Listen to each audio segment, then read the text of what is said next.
Welcome everybody to Community Conversations. I am filling in for Ethan Smith today. I'm excited to be here. Give me a shout where you're from, where you're coming in from, and we'll get this going.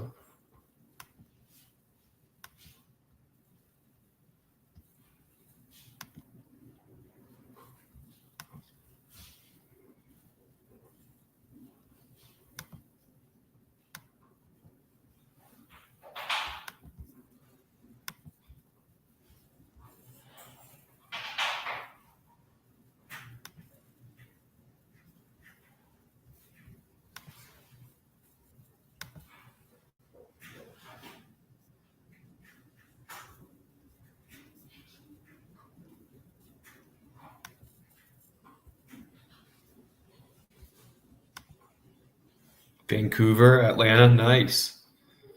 Houston, Texas.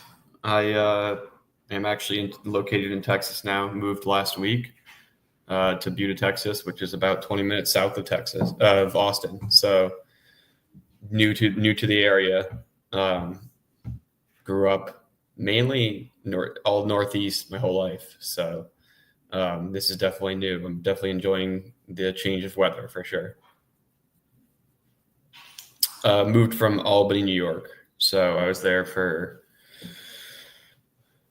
3 years and then 4 years prior, with a year in between in Boston. So spent a good amount of time there. You can see my mom is in the background. She's waving. Mom came with me to move me in. No, don't come over here yet. I'll call you over. Don't worry. All right. She's just waiting for her chance to get on. That's typical.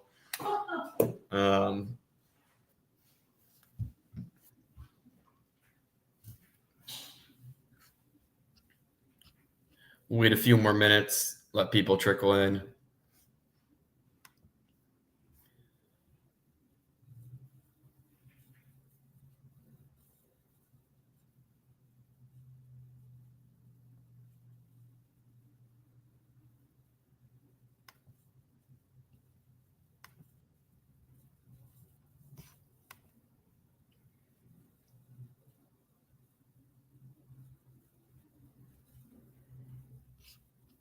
Hope everybody's having a good week so far.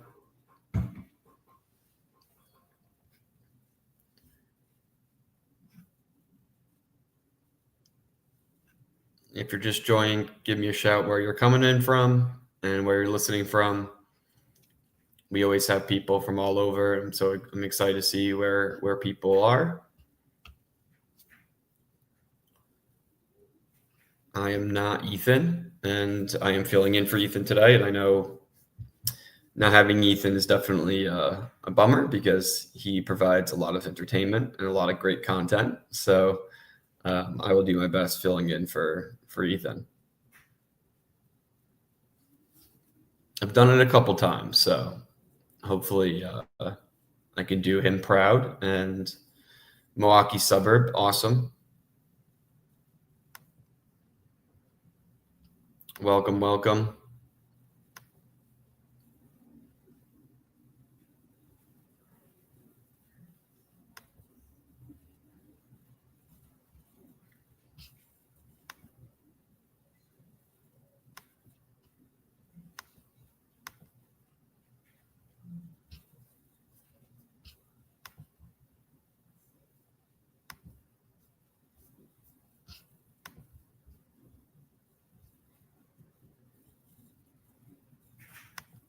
California, Ontario.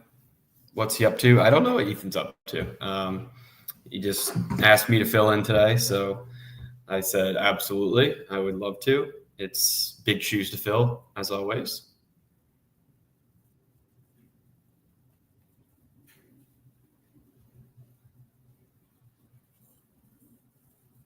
So we have some Canada representation. We have some California, some Wisconsin, some Texas, some Georgia.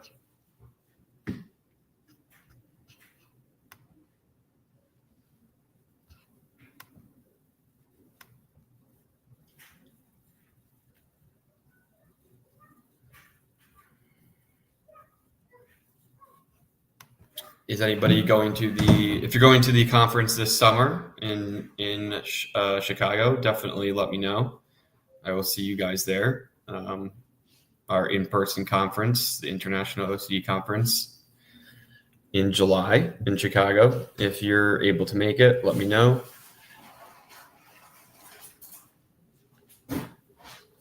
Nathan, welcome.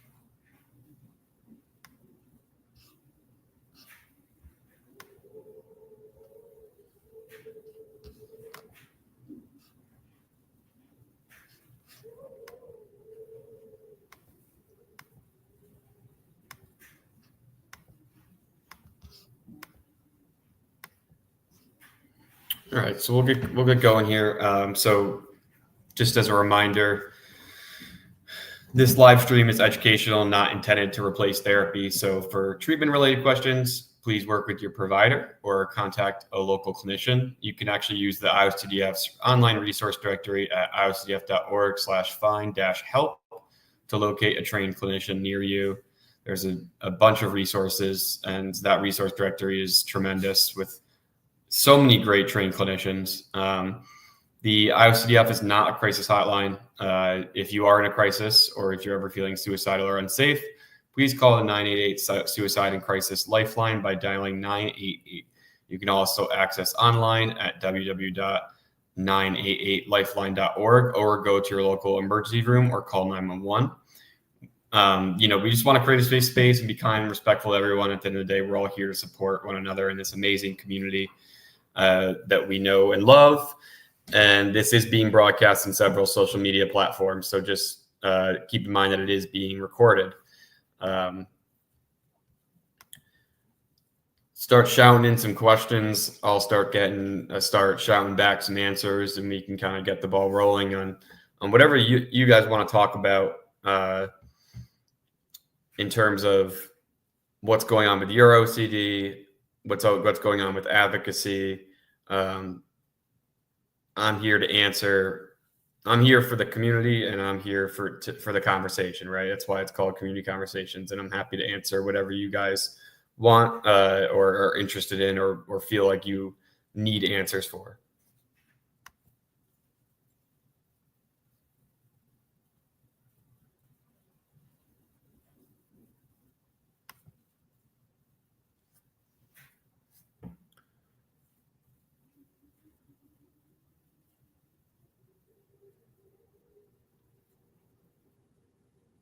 Hello from St. Louis. She will be joining later. Yep. If you have questions for my mother, definitely send them in the chat, and I'll call her over, and she can answer some questions as well.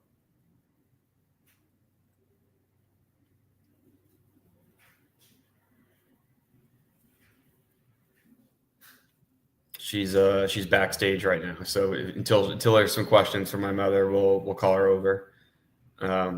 But just drop some questions in the chat and ask. I'm an open book, and I've been advocating for about 10 years now. So I'm happy to answer whatever is of interest to the community and whatever is necessary.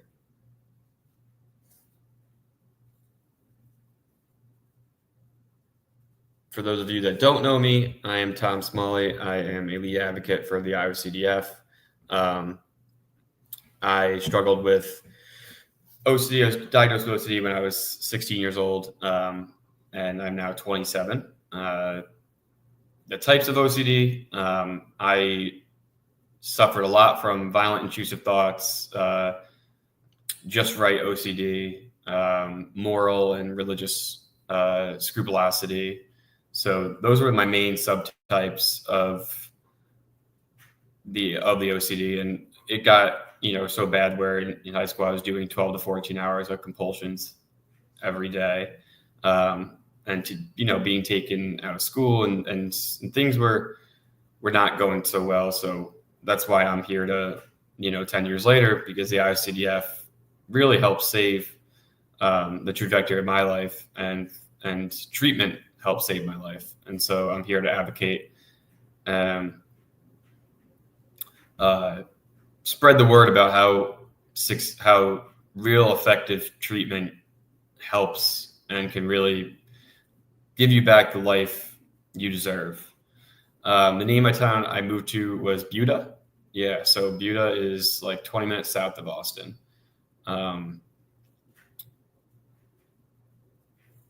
Moral scrupulosity is super tough.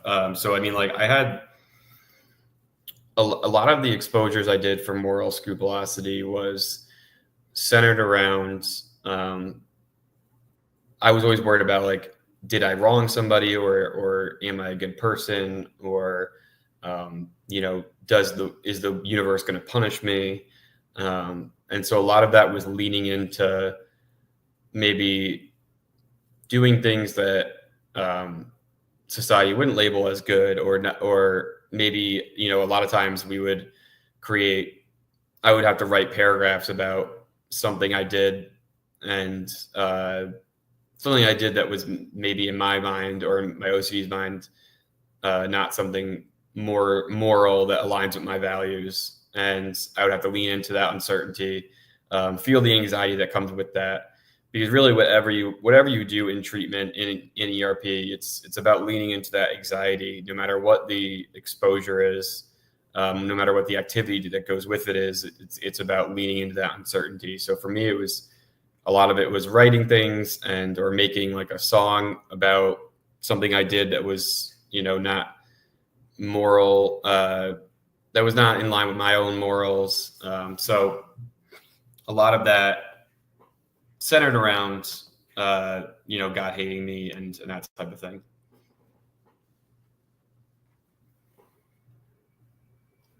Yeah, TG, great question. And Nathan, I'll get to yours right after. Those are both really, really good questions. We are struggling to find the right help for my son, who is fighting with just right Tourette OCD, no intrusive thoughts. I'd love to hear how you are doing with your just right OCD, Tom.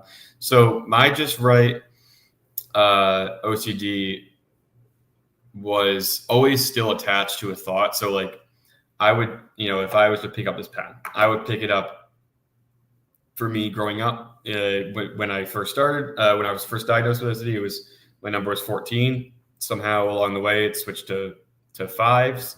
But I would do something 14 times, and on the 14th time, I'd have to have the thought that God doesn't hate me, or I'm not gonna lose control and kill somebody, or I did not hit that person with my car, or whatever the thought is. I'd have a neutralizing thought and have to, on the 14th time, on that just right number, say that thought and have that good thought. Otherwise, I'd do it another 14 times until it felt just right. So the reality is, very rarely do you get it on that 14th time, or whatever the number is, because that's the game that OCD wants you to play. And so a lot of times what we would do is in treatment was make that hierarchy of like, hey, you're going to do this once, and you're going to say the bad thought that's happening, and you're going to sit with that really, really debilitating anxiety, but it's going to show you how it can decrease over time. And so that's when I think about just right OCD, that's really what made a huge difference, was that ERP. I do take medication, and that helps with some of the anxiety from ERP and from resisting compulsions, but medication alone isn't enough to fight OCD. The gold standard for treatment is exposure response therapy. And my treatment provider used ACT, acceptance commitment therapy, a very good amount later on in my treatment. I feel like ACT the past 5 years has been a little bit more prevalent in my treatment than it was early on, because when you get the basics of ERP, and you know how to do it, you start to learn the skills of taking it on yourself. Nathan, that's a really tough one. you're a good person, but for you, it's is the other person a good person? And the reality is like, um, it's almost like I always say we can't control someone's reaction or response, but we can control how we deliver a message, right? And how we deliver a message is how they react is gonna be indicative of how we delivered that message. And so it's the same thing as if they're, we can't control if they're a good person or not. And so OCD wants control, right? So that's why it's attacking that. They maybe want that person to be a good person in your life, or they're worried that they aren't a good person in their life. So OCD is going to attack that. And that's why you're having that thought. And in that situation, the best thing for your OCD to combat the OCD is to lean into the uncertainty that maybe they are a good person, maybe they're not. And either way, it's about knowing your values and who you want to show up as day to day. And if those thoughts aren't, it's like tug of war. If you keep pulling on that thought, it's going to keep pulling back.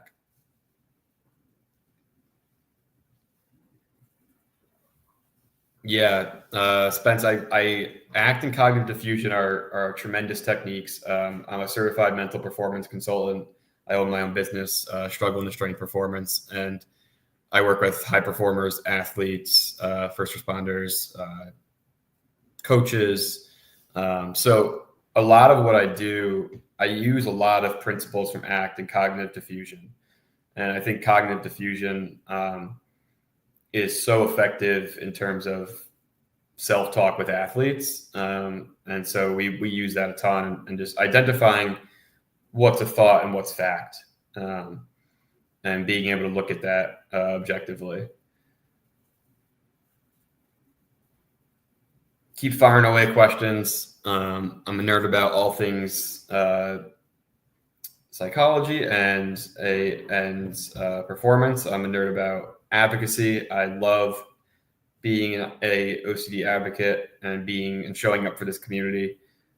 So please, by all means, ask whatever you need tonight. The floor is yours, to ask whatever you need.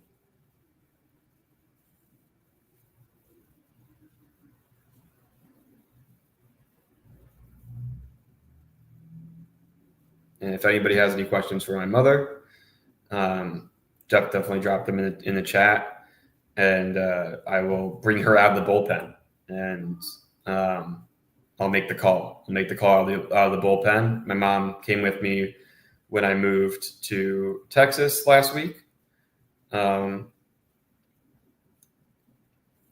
Yeah. So, and listen, I'm not a clinician in terms of OCD therapy, but I use principles of ACT and cognitive diffusion in my own practice with my athletes. And cognitive diffusion is,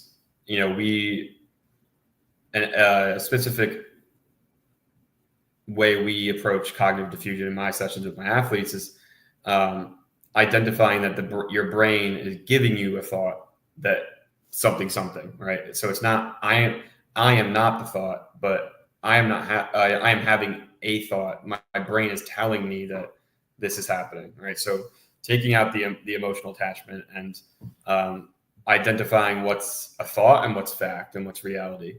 In terms of contamination, I guess that could look like, if you're worried about getting COVID, and that's one of your intrusive thoughts is, if I touch this, I'm going to get COVID. It's looking at that thought like, okay, my brain is telling me that I'm going to get this. I'm going to get COVID from this. It's not a fact, right? We don't know that for sure. So understanding that thoughts don't necessarily mean reality and fact. And obviously with OCD, it's so tough because we have that rational side, but also those irrational thoughts that our brain can't. We understand they're irrational, but they feel real enough to just get us to be pulled in and sucked in every time, right? And we want to try to break that mold of being sucked in by our OCD and our intrusive thoughts.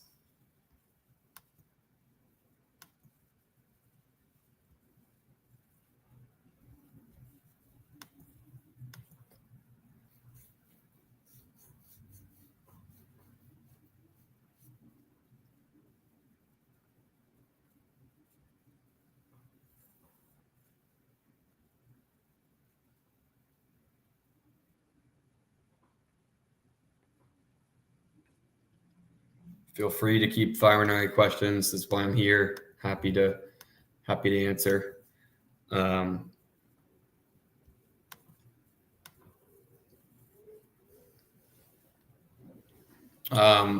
I couldn't, TG, I wouldn't be the right person to talk about neurobiofeedback or TMS for Tourette OCD. That's a question for a practitioner, clinician in that area.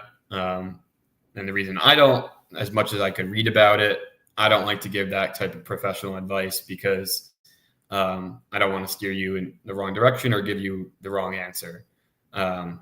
As I am mainly just an advocate, right? And so I have no personal experience on using neurobiofeedback or TMS in any of my OCD instances.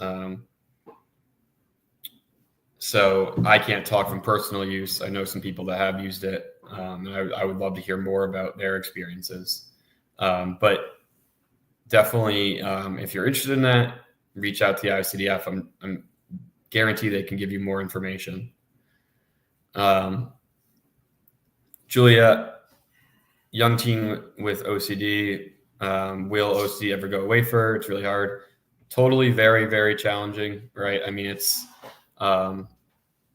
it feels like it'll never go away, right? And so, and we know, there's no cure, but the idea is we don't want people to feel like they're just surviving with OCD, right? We want them to thrive with OCD, right? And so effective evidence-based treatment is really the go-to route to claiming back the time you lose to OCD. And so committing to that treatment and understanding the process of daily improvement, and that it's going to be hard, but that it's going to be worth it. And once she starts getting some time back and starts being free of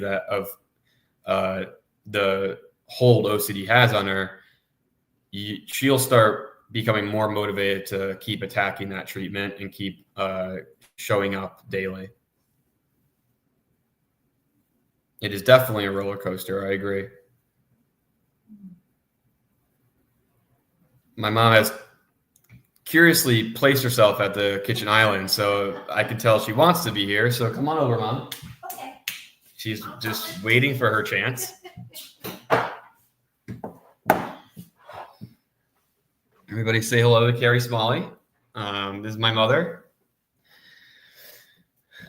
Great examples, Tom. Also, for my therapy, diffusion was used to separate OCD from my core being by objectifying a disorder. Objectify involves recreating, often personifying and observing. Yeah, absolutely. Observing. That's another technique I use with my clients too, and it takes away that the persona that OCD has attached to you. And I love that technique as well. Do I know anything about treatment programs? Definitely do, but a great place to start would be the IOCDF website. They can direct you to a tremendous amount of treatment programs, and you can locate a provider near you. Look at Emilio go. Gosh, on fire. IOCDF.org/find-help is going to be your place for all things finding treatment. The IOCDF does a tremendous job with bringing those treatment providers to that list and making sure that they're connected to that list. So definitely make sure you check out that list for potential treatment providers in your area and outside of your area. As we know, there's telehealth and different things where you're able to access more. NoCD has a very, very extensive network of treatment providers. I know I saw somebody up here say they booked their first session with NoCD. Yeah. I mean, my first therapy appointment with NoCD today. So again, another great opportunity and resource. They have a ton of clinicians linked to them. Do you think inpatient treatment is better than outpatient? I think it really depends on the need of the individual. For some people, they need to be in an environment where everything is very, very controlled and they're not going home. and especially if they don't have the support system at home where they're going to be enabling. So sometimes I think that inpatient treatment is a better option, because if you're going to a home where there are people that don't understand OCD or can't support you at home, being in a treatment center is definitely helpful. But I've met and been with a lot of individuals that struggle with inpatient and do really well with outpatient, or do really struggle a lot with outpatient and do really well with inpatient. So it's really very individualized and should be very based off of the individual and what their need is and where their OCD is at that moment. Hi, Mom. Can you tell us about your role and experience helping Tom overcome his OCD? How much time do you guys have? Like 95 minutes? All right, cool. So, first off, I wish I could say, I helped Tom overcome his OCD, but I think the only thing I could do was support him and learn as much as I could about OCD. And fortunately, Tom's therapist would bring me in the last 10 minutes of every session in the very beginning.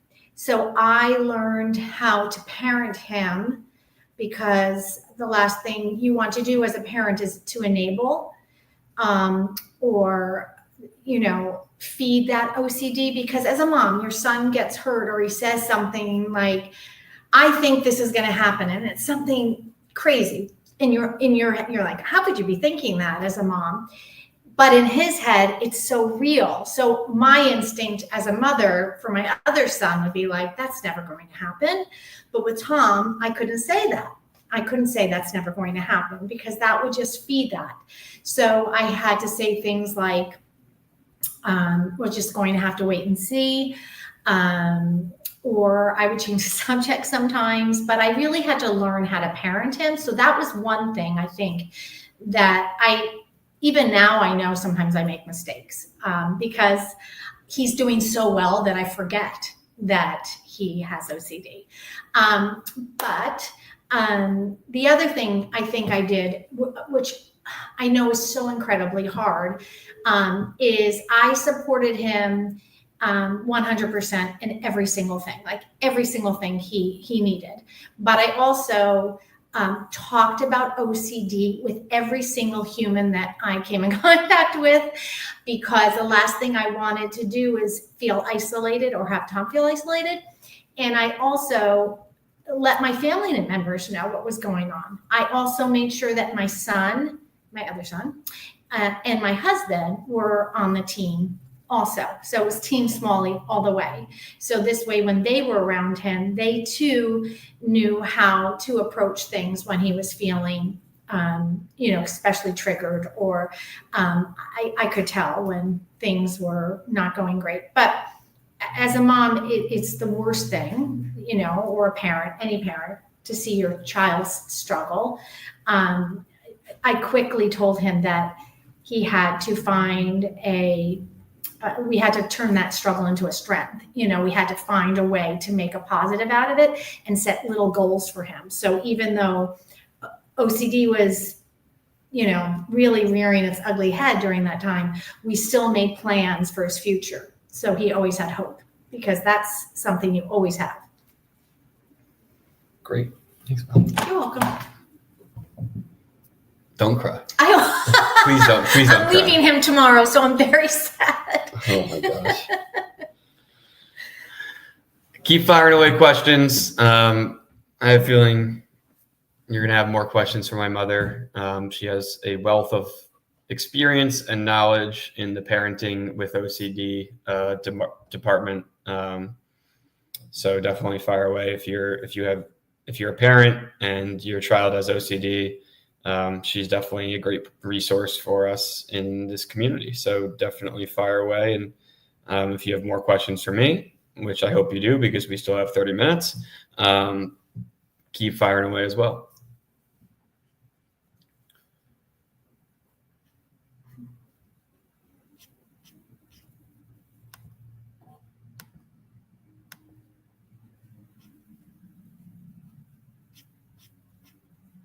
see what happens when Ethan's on here. He's very funny. I know. I don't have the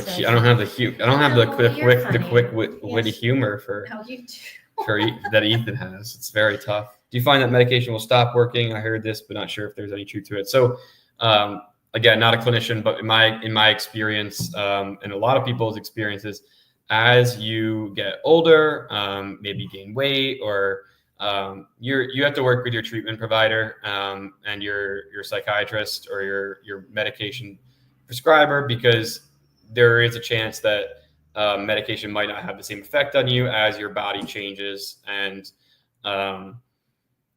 it's important that we don't rely on medication to fix OCD. So the combination of medication and ERP is what really helps, right? And I think people often get it confused that medication is going to stop OCD, and antidepressants are really just an anxiety medication, right? And so what that does is help the anxiety you might feel from OCD, right? But that isn't going to stop necessarily the thoughts that you're having and teach you the coping strategies to combat compulsions and rituals. So keep that in mind as you look at treatment options. Make sure you're doing your research and use the IOCDF as a resource. I can't emphasize that enough. Yeah, and OCD is tremendous. I know quite a few clinicians who work with them, and each of them have such a unique skill set and really understand OCD in the fullest extent. So definitely can't recommend OCD enough.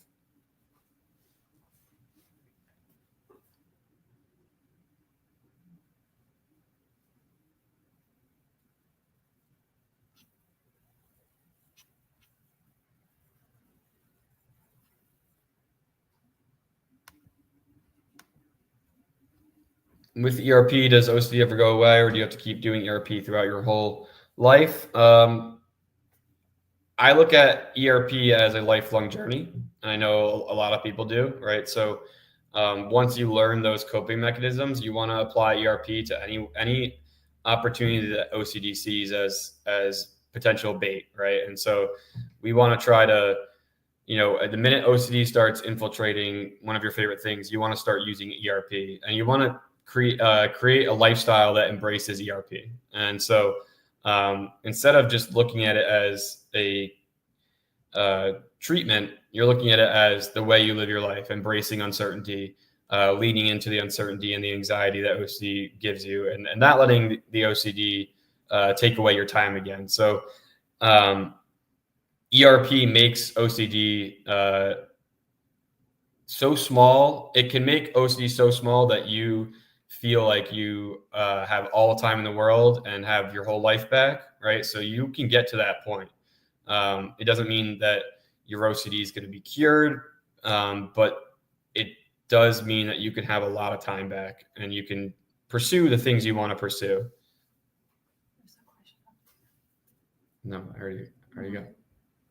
Mom, you noticed because it was for you, right? Mm-hmm. Okay. Mom, are there mistakes that you made early on that you wish you could have changed to reduce how severe Tom's OCD became? Any advice to spouses of people with OCD? Well, I don't think I could have reduced how severe Tom's OCD is. I don't have that power.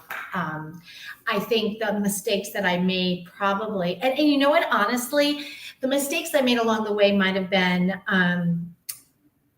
talking too much. I have a habit to talk a lot, and especially when I'm nervous. So I think that really irritated him at times. So maybe that was one thing I learned how to pull back on. But Tommy's 20. Well, I still talk now. I still talk a lot. But Tommy's 27 now. Tommy was diagnosed. What we know now is that Tommy probably had OCD even as a child, but he wasn't diagnosed until he's just shy of 16. So there wasn't a lot that I knew about OCD then at all. I mean, I didn't know anything. I literally was that stereotype, he's not neat. How could he possibly have OCD, right? Or that's what I knew about it. You wash your hands a lot. That's really all I knew. So it wasn't really a mistake because I didn't know anything, because there was nothing. There was no resource anywhere, even the school psychologist, there was no resource. In fact, I had to call, oh my gosh, so many therapists to find one that would be able to be the right one for Tom. So I think if I had to do anything differently back then, I guess would have just been, I wish I had known more, but honestly, everything that we could do for Tom, we did. And yes, there were times where he had relapses, or it would be harder than others. And, I would, cry when he wasn't around, or, just, I didn't want him to feel badly. As far as advice for spouses of people with OCD, I do know a few women that have husbands that have OCD, and it is really hard. I just from my experience, because I help a lot of families, I probably help 3 or 4 families every week, calling me and just chatting with them on the phone. I think Tom's age was the perfect storm a little bit for him, because if he was a little bit older, I might not have been able to talk him into the treatment. I didn't have to talk Tom in. Tom would have done anything to feel better and to be able to have a healthy life, and he really does. And he has OCD. He will for the rest of his life, but he definitely is thriving. So I think when you have a spouse and they're older, it is really, really hard to get them to want to do the work. And I'm sure Tom talked about the work. It's not, I have a therapist, and after I leave my therapist, I feel really great. I feel like I got everything off my chest, and I can use those tools to go on my way. We all know ERP is not We like don't all know that. So maybe you could, Right. Okay. So ERP is active exposure work against the fear that your OCD is presenting. So it becomes very exhausting, right? You're not going and laying on a couch and talking about what you're feeling that day necessarily. You're building a hierarchy and pretty much staring uncertainty and fear and anxiety right in the face every session. So it becomes emotionally and mentally exhausting, and sometimes physically exhausting. So a lot of times when you leave, it's you're irritable, you're still very anxious, and you're just kind of foggy.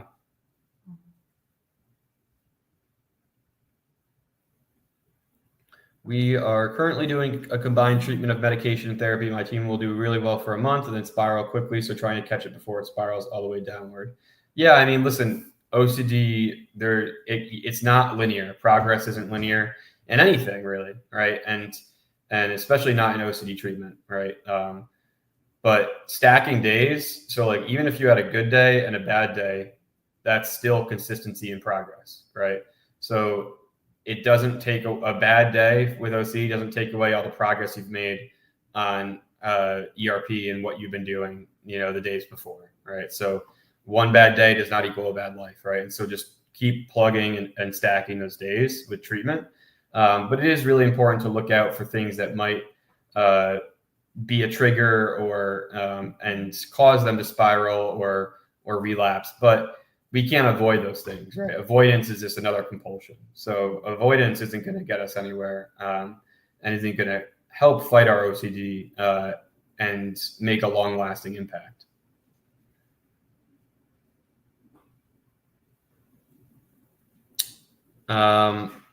Spence, what was your strangest OCD theme? I don't mean necessarily your most taboo theme, but the one you find most difficult explaining to people not having OCD.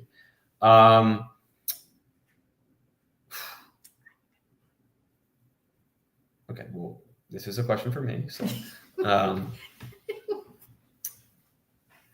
I would say probably I think the toughest one to explain to people that don't know OCD is the thought of like losing control and killing somebody and hurting somebody. Because if somebody on the street came up to you, right, and was like, I'm gonna hurt somebody, you're immediately calling the police, or you're worried about who they're gonna hurt, right? And so with OCD, we know we're some of the most compassionate people there are.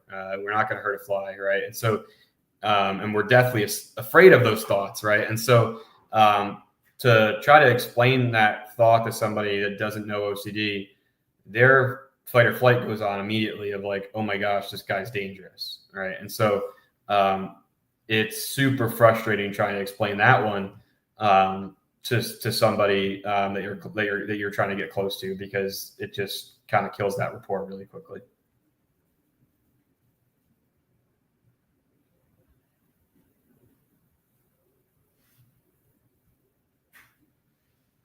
You mentioned that you talked to others as much as you could about OCD. How did that work for you, Tom? I have a hard time telling anyone about my contamination OCD. It feels embarrassing to explain. Yeah, I mean, listen, advocacy, there's no timeline for advocacy. There's no requirement for advocacy, right? And so for me, I was just in a place where my therapist pretty much presented the idea about me presenting about my OCD at the Yale Child Study Center in New Haven, Connecticut. I grew up in Connecticut. So it was a local OCD Awareness Week affiliate event for OCD Connecticut. And it wasn't too many people, but it was families, clinicians, people affected by OCD. And I shared that day and then went to the national conference, and Chris Tronson found me, and the rest is history. And so I got kind of, I felt sharing about my OCD was a part of, it has been a part and is still a part of my recovery, a major part of my recovery.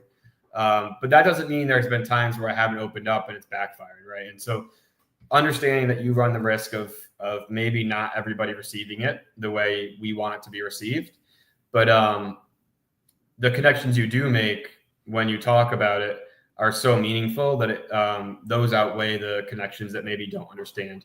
And the thing I always think about is like, okay, if I educate one person and I am brave enough to open up about this, then that person that I talk to about it understands OCD, and now when they're talking to somebody else that they don't know who has OCD, that person's going to feel less alone when they mention that they understand OCD. And so, or when they open up to that person about their OCD, they're going to feel more welcomed and more accepted. So it's a snowball effect. And so just identifying the reason you advocate and the reason, your why behind why you share your story. And for me, it's always been one less person that feels alone, right? And so the more we can do that, it's a chain effect.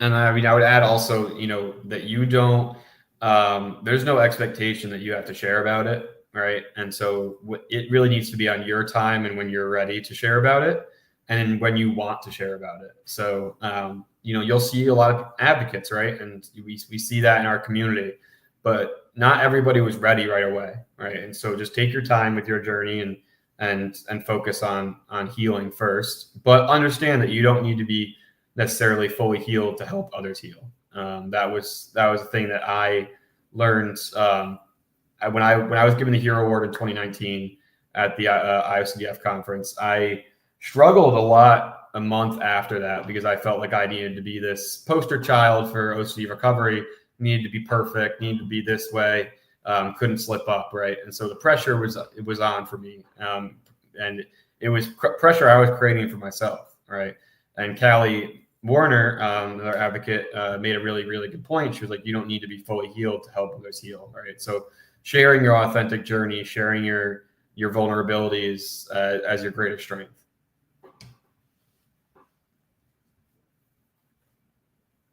Got about 15 minutes left. Keep firing away any questions you may have for myself, for my mother. I know she loves to answer, so anything you want to ask, she will most likely answer. So,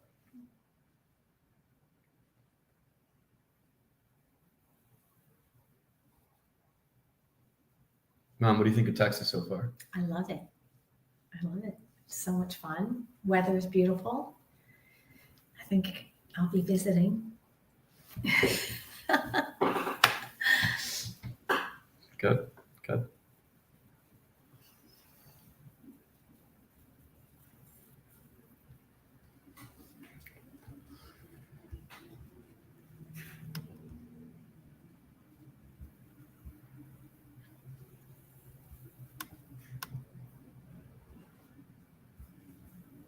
See, this is where like I just wish I had Ethan because he just fills the void really, really well. Joni, I saw your note. I'm so sorry to hear about your husband and about your relationship. I know that can be so tough, and we empathize, and I feel for you, and my thoughts go out to you and your relationship with your husband and how he's feeling. I'm not here obviously to give professional advice. So my best advice would be to seek help and work on it together and be a team together and support one another the best you can. Hey, Sam. Hi, Sam. Do you know Sam? I think so. Oh, okay. I'm friends with him on Instagram. Her. I'm friends with him. Ethan void fillers are missed dearly as always. I know. It's like, I don't know. He just has like all this creative content just flowing through his brain. He's very good. He's so witty. Like it's actually, I hate good. that I'm complimenting him so much. I'm going to have to like text him and tell him something not nice because I've said too many nice things about him today. Oh, he's pretty perfect. I know. He moved to the most perfect part of Texas, the hill country, so many great day trips from Buda. I know. I'm 27 years in the Northeast. I was very ready and I'm very excited. I'm a week in, so it's super new, but already planning some trips. My weightlifting coach is in San Antonio. So I went down there this weekend for an in-person session with her and just been kind of enjoying Austin and Buda. Downtown Buda is wonderful. And there's just so many good spots to eat and so many things to do. So I am definitely looking forward to any day trips from Buda that you recommend to me, Spence. How to study with OCD. This is obviously a loaded question because it depends how OCD is affecting your studying. For me, it was rereading things and writing things over and over again, erasing over and over again. So for me, it was using ERP in those instances and understanding that I had to implement ERP hierarchy and exposures into studying. So practicing those exposures in therapy with studying, and then using that in real time, right? And so getting used to that feeling of embracing uncertainty and leaning into the anxiety while writing, while reading, and trying to study. You've got to drive to Big Bend, NP eventually. My husband and I just went there. It's amazing. Where's Big Bend at? Am I like just I've never heard Big of that. Bend, I gotta look that NP? up too. What's that? Oh, National Park. Oh, Oh, Brewster County. Oh my God, it looks beautiful. wow, that does look beautiful. Are there snakes there? Mom, there probably are snakes there. Mom is very afraid of snakes. So I don't know if she'll take the trip with me. Well, no, I would. I could save I don't know if I could I take could you save there. you. I would save you. I don't know if I could take you there.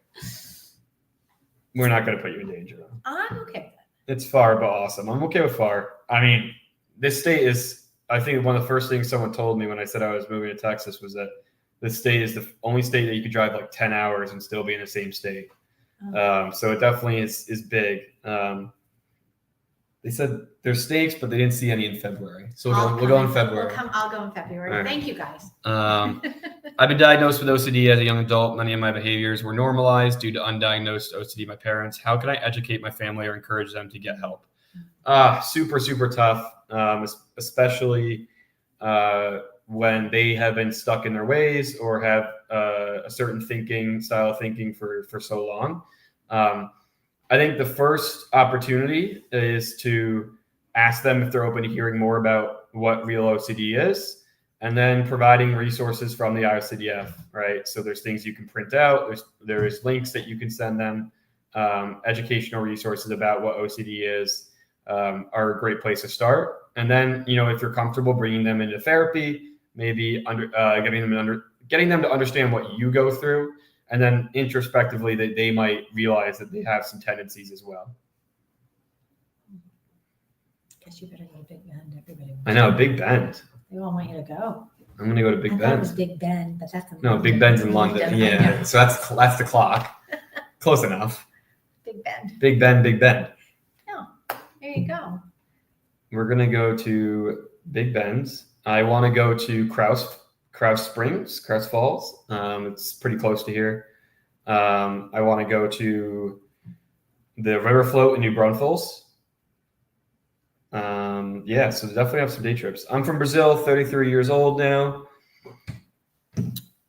I have OCD since 2006. It just got worse and worse. Sometimes it's desperate. Sometimes it feels like you don't live, but the OCD lives in you. Yeah, it can be so debilitating, but with proper treatment, you can feel like you're kicking OCD's ass. And so really seek treatment and seek the resource directory from the IOCDF because effective treatment does work, and you don't deserve to feel like that your whole life.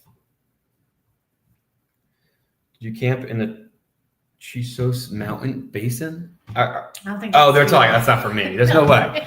I've never been in a mountain. I've never been in a mountain basin in my life. You know what one is, though. I do. Yeah. It's not a wash basin. No. It's something different. Yeah. They stayed in Turlawinga, the stars. little I love when people have their own little I love conversations. That's I why this know. community is so amazing. I'm writing these little places down that you're going to have to go. Little places. It's not. Big Bend, not Little Bend. I know.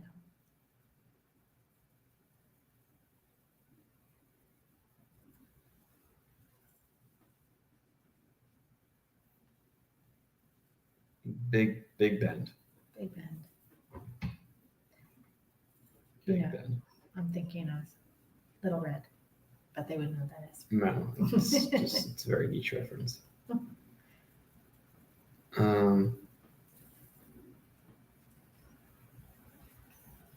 Spence, I'm going to rely on you now for some day trip ideas. Seems like I have my life stolen from me. Do you guys have any online treatment? So definitely go to the IOCDF resource directory. There are certain clinicians that do telehealth, and so you definitely can absolutely access those. So definitely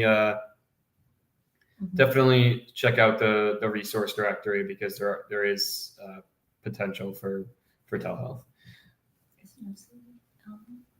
Yes, no CD as well is a good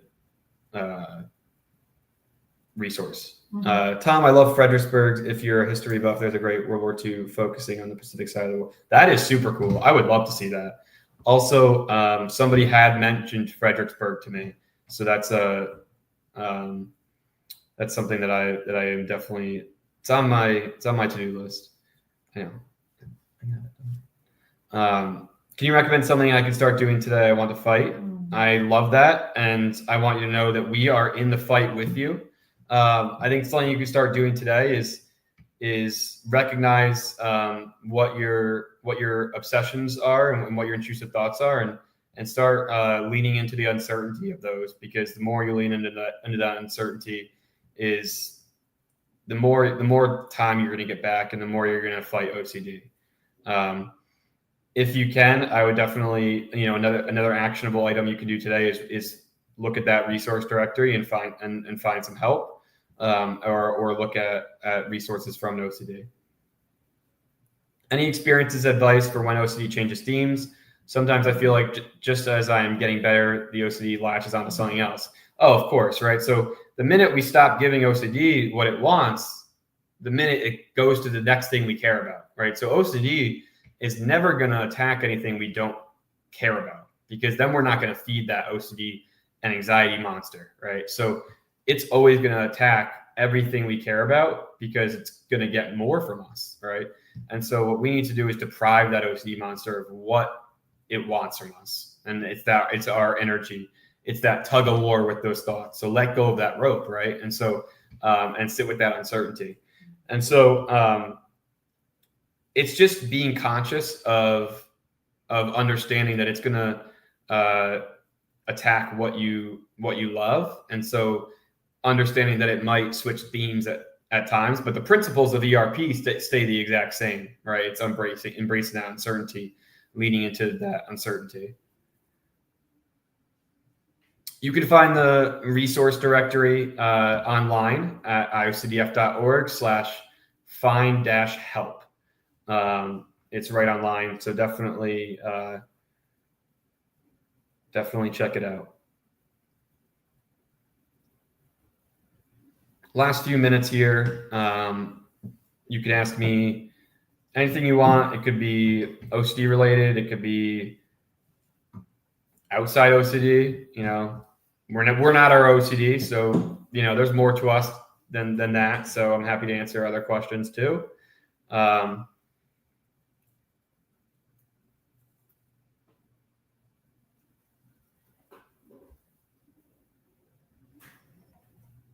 see if we get anything else, and then we'll give some announcements and updates.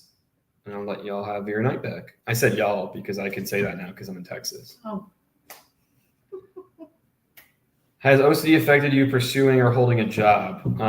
It definitely makes work tough. I think it makes working for people that don't understand OCD very tough, right? And the reality is we live in a production-based world, right? And so we can educate, but that doesn't mean that every supervisor or boss is going to take the time to listen and understand OCD, but it definitely can be tough to pursue and hold a job with OCD, but it's absolutely doable once you take the proper steps with treatment to understand how to combat OCD and how it takes over your work. But yeah, I mean, there's a lot of stigma, you might face in the workplace. I know I've faced a ton of stigma in the workplace. So it definitely isn't easy, but find gravitate towards people that are willing to listen and willing to accept all of you and put you in a position to succeed. Wrapping up here, just a reminder, the IOCDF is a donor-supported nonprofit organization. Please consider making a donation at iocdf.org/donate. The IOCDF 30th Annual Conference will be held July 11th to the 13th in Chicago. I'm excited. I'll be there. Make sure you say hi to me. That's like my favorite part is I love presenting, but it's the intercession, in between sessions, mingling and getting to meet people that struggle with the same things and have dealt with similar experiences. The best feeling is sharing an intrusive thought and then asking if anybody's had something similar, and everybody's hand goes up and the support groups. Oh, it's the best feeling in the world. End of year giving, join us to help improve the lives of those affected by OCD and related disorders. Your support will help shorten the time it takes for those suffering to get the support they desperately need with treatment. Your contribution fuels vital resources, education, and research while fostering this community that united in the fight against OCD and related disorders, including body dysmorphic disorder, BDD, and hoarding disorder. We have a goal of $300,000 before December 31st. And you can help us reach that goal and be a part of something so great. iocdf.org/give.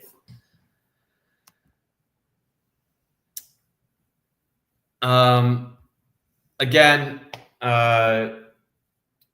I'm Tom. I am an advocate for the IOCDF and have been with the IOCDF for about a decade now, which is so crazy to think about. And this is my mother, Carrie, and she is a parent of somebody with OCD and has a vast amount of experience and wisdom of being a parent of a child with OCD. I'm not a child, obviously, anymore, but I kind of act like a child sometimes. I mean, I don't want to lose that.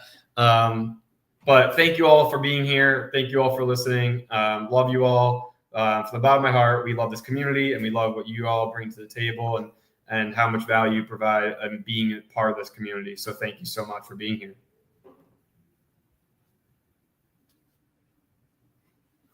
It's hard.